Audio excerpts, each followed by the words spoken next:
Assalamualaikum warahmatullahi wabarakatuh.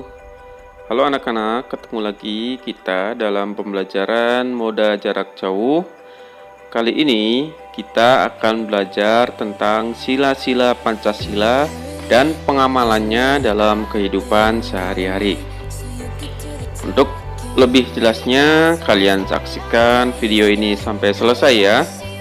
Dan sebelum kalian melanjutkan video ini, untuk yang belum subscribe, jangan lupa subscribe terlebih dahulu, like video ini, dan bagikan kepada teman-teman kalian yang lain agar semua bisa ikut belajar khususnya tentang sila Pancasila. Yuk kita lanjutkan materi ini sampai selesai. Nah, kalian pasti sudah hafal di luar kepala ya, Pancasila itu mengandung 5 sila. Ayo, walaupun kita sudah tidak melakukan upacara bendera hampir 2 tahun ya, tapi Pancasila harus tetap kita hafalkan, harus tetap kita ada di kepala kita ya. Coba kita ucapkan bersama-sama lah ya. Pancasila. 1.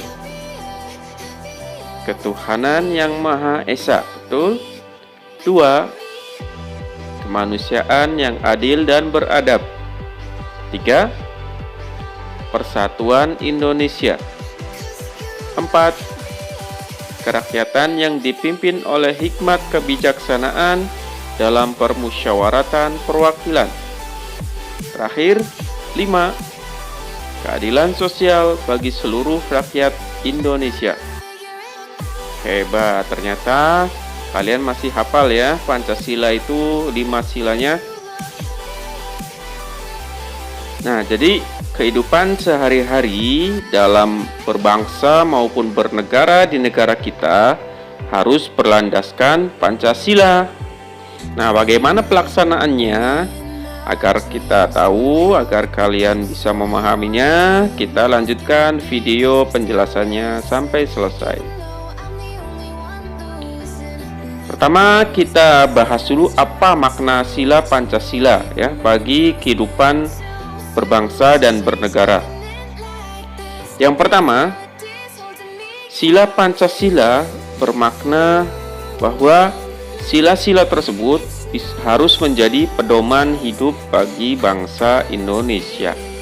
Artinya, setiap tindakan, setiap apa yang dilakukan oleh seluruh bangsa Indonesia itu aturannya harus sesuai dengan Pancasila. Nah, tidak boleh bertentangan dengan Pancasila. Kalau bertentangan, artinya kita tidak layak hidup di negara kita ini, di negara Indonesia. Nah, yang kedua, makna sila Pancasila adalah sebagai arah tujuan hidup bernegara. Maksudnya bahwa negara kita ini pasti punya tujuan-tujuan tertentu ya. Adanya negara ini memiliki tujuan.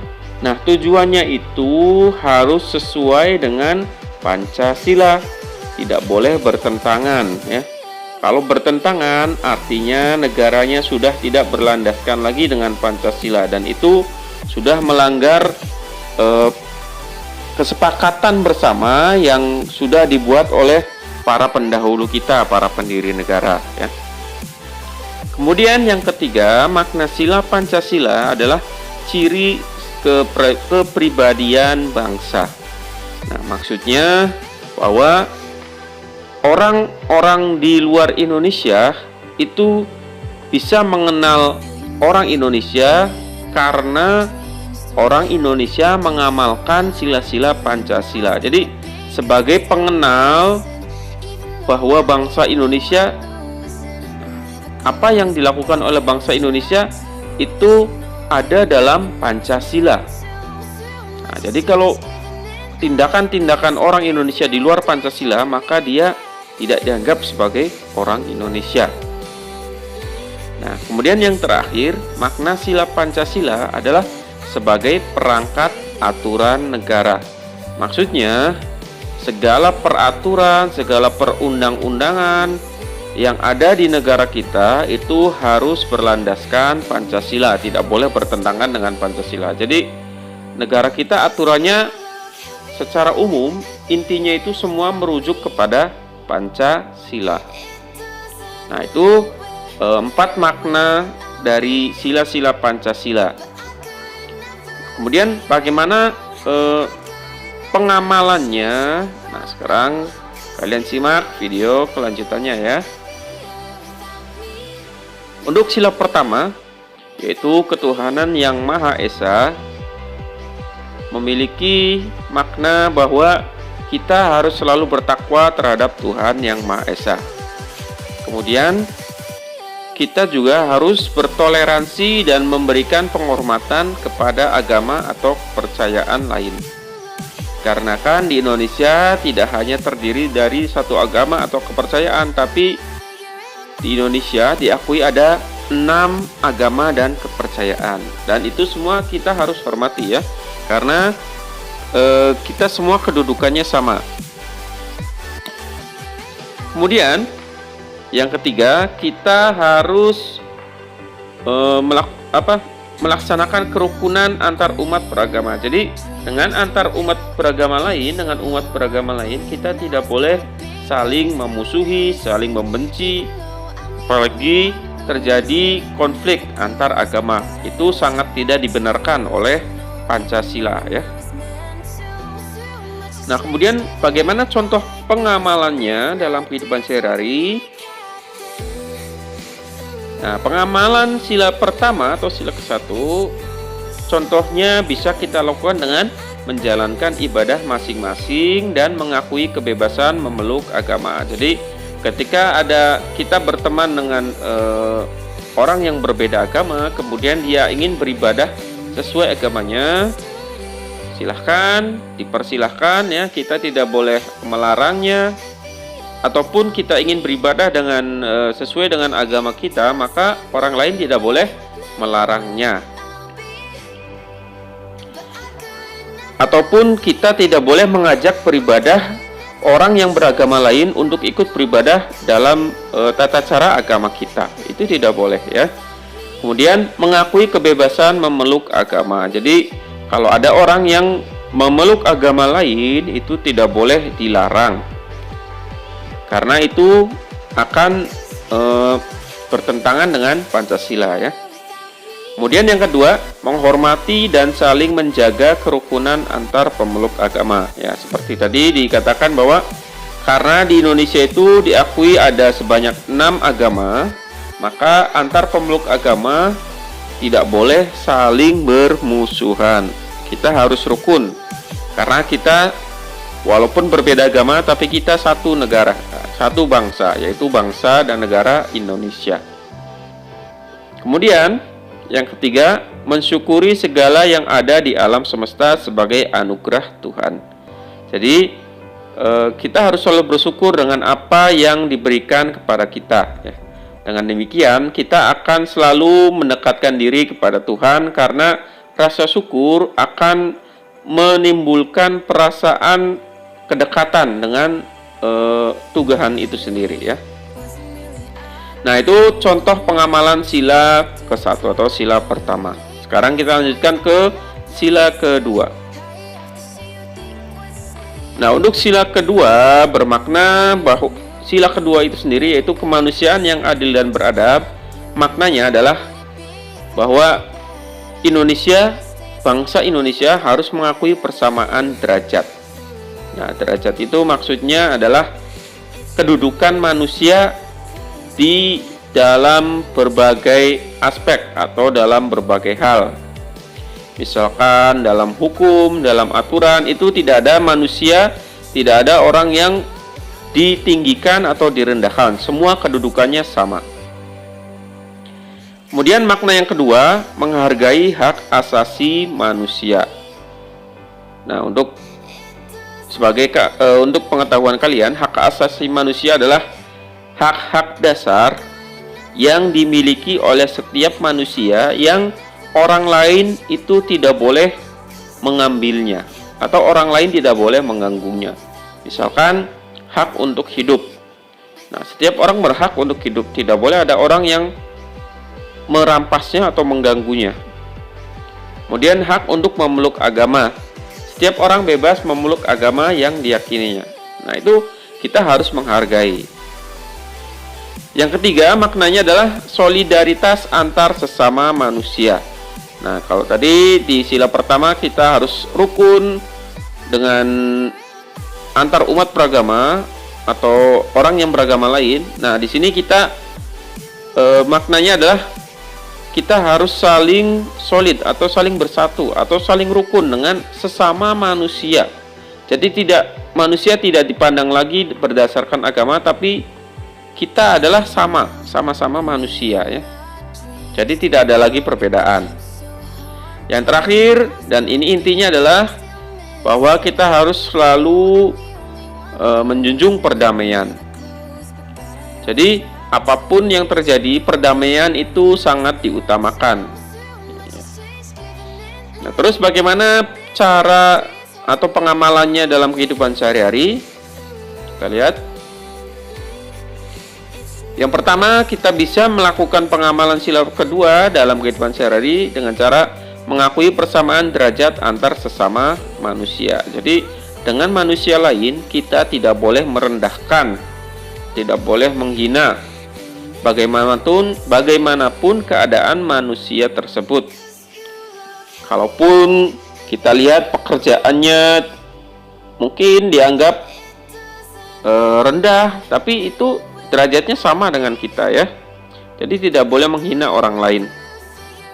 Kemudian mengakui persamaan hak dan kewajiban antar warga negara. Seperti yang disebutkan tadi, tidak ada perbedaan setiap manusia yang ada di negara kita ini. Semuanya sama. Jadi hak dan kewajibannya pun menjadi sama. Tidak ada orang yang diistimewakan atau tidak ada orang yang direndahkan. Semuanya sama. Kemudian mengembangkan sikap tenggang rasa. Nah, di sini ada sikap tenggang rasa. Ada yang tahu sikap tenggang rasa itu apa? Tenggang rasa itu artinya kita menghargai orang lain dan orang lain juga harus menghargai kita. Jadi kita sama-sama saling menghargai dengan orang lain ya. Tidak ada yang namanya membuli ya. Tidak ada namanya mengejek, tidak ada namanya memusuhi, apalagi sampai memerangi. Nah, itu tidak boleh, tidak ada ya. Jadi kita harus terus mengembangkan sikap tenggang rasa ini, saling menghormati, sehingga nanti akan terwujud kedamaian di antara kita semua. Berikutnya, kita bisa saling menyayangi sesama manusia. Jadi dengan manusia, ini kaitannya dengan nomor 3 juga, itu tidak boleh saling memusuhi ya, kita harus saling menyayangi. Karena dengan menyayangi, maka akan timbul rasa perdamaian. Sebaliknya, kalau yang ada adalah sifat membenci, yang terjadi adalah nanti permusuhan. Yang terakhir, contoh pengamalan sila kedua yaitu gemar melakukan kegiatan kemanusiaan. Jadi kegiatan kemanusiaan adalah bagaimana kita membantu orang lain yang sedang membutuhkan pertolongan. Nah, itu disebut sebagai kegiatan kemanusiaan. Dengan cara ini nanti akan timbul rasa saling menyayangi, sikap tenggang rasa juga mulai tumbuh, dan pada akhirnya akan terwujud kedamaian di antara sesama manusia. Nah, itu adalah contoh pengamalan sila kedua. Sekarang kita lanjutkan ke sila ketiga. Sila ketiga yaitu Persatuan Indonesia. Maknanya bahwa kita harus bekerja sama demi kepentingan bangsa dan negara, dan harus mengutamakannya di atas kepentingan pribadi dan golongan. Makna yang kedua, kita harus bisa bangga dan cinta terhadap tanah air kita ya. Kemudian makna ketiga, kita harus rela berkorban demi kepentingan bangsa dan negara. Makna yang keempat, kita harus terus mengutamakan persatuan berdasarkan Bhinneka Tunggal Ika. Nah, bagaimana pengamalannya dalam kehidupan sehari-hari, kita lihat, kita bisa melakukannya dengan cara misalkan bergotong royong dalam membersihkan lingkungan ya di lingkungan sekitar kita. Nah, itu termasuk mewujudkan persatuan. Kemudian kita juga harus lebih suka memakai produk-produk dalam negeri daripada produk dari luar negeri. Itu juga merupakan contoh pengamalan sila ketiga. Berikutnya, kita bisa menyumbang untuk amal atau orang yang tertimpa musibah, ya, kaitannya dengan sila kedua yaitu kegiatan kemanusiaan tadi. Nah, itu merupakan pengamalan sila ketiga. Yang terakhir, kita tidak boleh membeda-bedakan teman.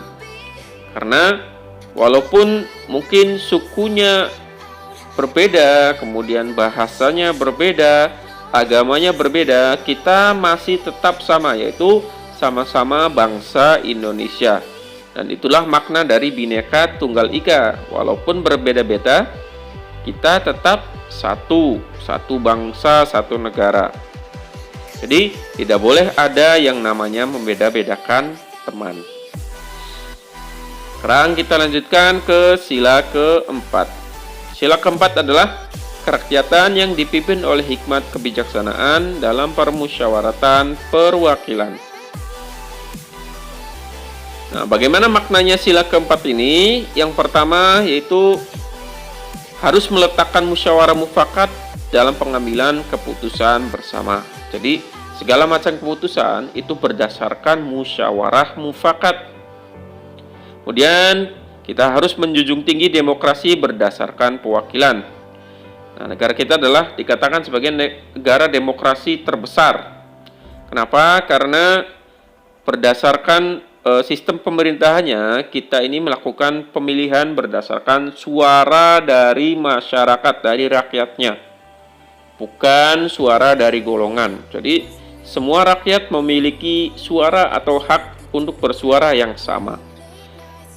Nah, namun karena saking banyaknya tidak mungkin semuanya bisa disuarakan ya. Jadi harus ada yang mewakili.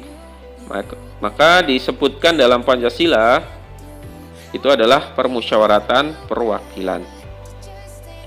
Kemudian makna selanjutnya yang ketiga, ketika ada suatu keputusan, kita harus memiliki sifat ikhlas untuk menerima dan menjalankan keputusan tersebut.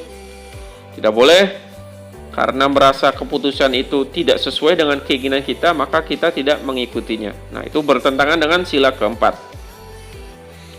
Dan yang terakhir, makna dari sila keempat ini mengutamakan kepentingan bersama dalam pengambilan keputusan. Nah, jadi ketika mengambil keputusan, kita yang pertama harus dengan musyawarah, dan yang kedua harus tujuannya adalah untuk kepentingan bersama, bukan demi kepentingan pribadi atau golongan. Nah, bagaimana pengamalannya dalam kehidupan sehari-hari? Kita lihat lagi. Nah, kita bisa melakukannya misalkan kita harus bermusyawarah terlebih dahulu ketika akan melakukan sesuatu secara bersama-sama.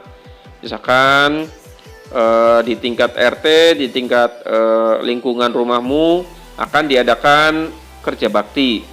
Nah, sebelum melakukan kerja bakti harus dirapatkan dulu, harus dimusyawarahkan dulu bagaimana teknisnya, bagaimana pembagian tugasnya, dan bagaimana hal-hal lain yang akan dilakukan dalam kegiatan kerja bakti tersebut. Itu harus dimusyawarahkan bersama-sama ya, tidak boleh diputuskan secara langsung oleh satu orang. Itu namanya otoriter atau tidak mau orang lain ikut campur untuk mengambil keputusan. Cara yang kedua pengamalan sila keempat contohnya adalah mengikuti pemilihan umum. Nah, pemilihan umum misalkan pemilihan presiden, pemilihan anggota DPR, MPR, kemudian DPRD, pemilu atau pemilihan umum untuk memilih kepala daerah. Bahkan dalam lingkup yang kecil, misalkan pemilihan ketua RT atau di kelas, pemilihan ketua kelas. Nah, itu bisa kita ikuti sebagai bentuk pengamalan dari sila keempat ini. Berikutnya, kita bisa menerima dan mendukung keputusan bersama yang sudah diputuskan. Jadi seperti yang sudah dijelaskan tadi, ketika ada sebuah keputusan yang sudah diputuskan bersama-sama, maka kita tidak boleh menolaknya, karena itu memang sudah keputusan bersama. Kemudian yang terakhir, kita tidak memaksakan kehendak sendiri ketika sedang bermusyawarah.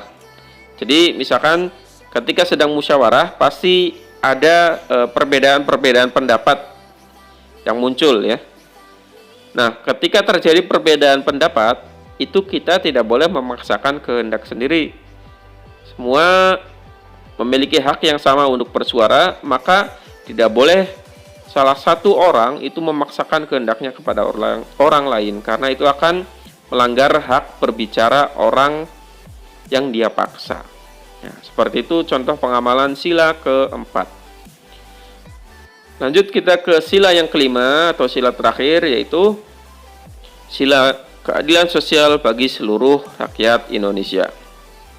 Makna dari sila kelima ini adalah yang pertama, kita harus selalu bersikap adil, baik kepada diri sendiri maupun kepada orang lain. Yang kedua, kita harus menjaga keseimbangan antara hak dan kewajiban. Jadi, jangan sampai kita banyak menuntut hak, tapi ketika ada kewajiban, kita meninggalkannya. Yang ketiga, penghormatan kepada hak-hak dan karya orang lain. Nah, karena kita hidup bermasyarakat, hidup tidak sendirian, maka kita juga harus bisa hidup bersama orang lain. Caranya bagaimana? Kita harus menghormati hak-hak mereka, dan apabila orang lain itu memiliki karya, kita harus menghormatinya, tidak boleh menghinanya.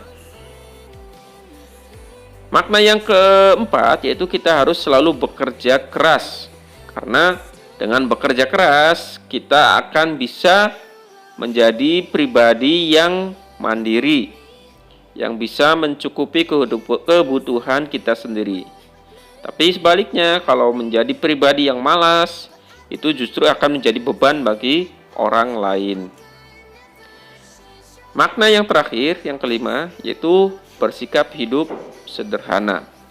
Jadi, bagaimanapun keadaan kita, ya, misalkan ada keadaan kita baik gitu ya, memiliki harta yang cukup, nah itu tidak boleh menjadi alasan kita untuk hidup berfoya-foya, kemudian boros. Nah, itu tidak boleh. Kita tetap harus bersikap hidup sederhana, karena dengan hidup sederhana kita akan lebih mudah dalam menjalani hidup tersebut. Orang yang boros biasanya dia akan mengalami penyesalan di akhir ya. Dia akan menyesal kenapa banyak membuang sesuatu yang sebenarnya dia tidak membutuhkannya. Nah, jadi hidup sederhana adalah salah satu makna dari sila kelima keadilan sosial bagi seluruh rakyat Indonesia. Nah, bagaimana pengamalannya dalam kehidupan sehari-hari? Kita lihat. Contoh pengamalan sila kelima dalam kehidupan sehari-hari, kita tidak bertindak sewenang-wenang terhadap orang lain. Misalkan seperti tadi membuli, kemudian memukul, berbuat kasar, itu tidak boleh ya. Karena orang lain tersebut kedudukannya juga sama seperti kita, memiliki hak yang sama seperti kita. Kemudian kita melakukan kewajiban itu dengan penuh tanggung jawab. Jadi ketika ada kewajiban itu jangan dilakukan setengah-setengah, apalagi kabur ya. Jadi lakukan dengan penuh tanggung jawab, lakukan yang terbaik sehingga kamu nanti akan berhak mendapatkan hak setelah melakukan kewajiban tersebut. Berikutnya, kita tidak boleh menghina orang lain ya. Seperti penjelasan nomor 1 tadi, hak orang lain atau kedudukan orang lain itu sama dengan kita.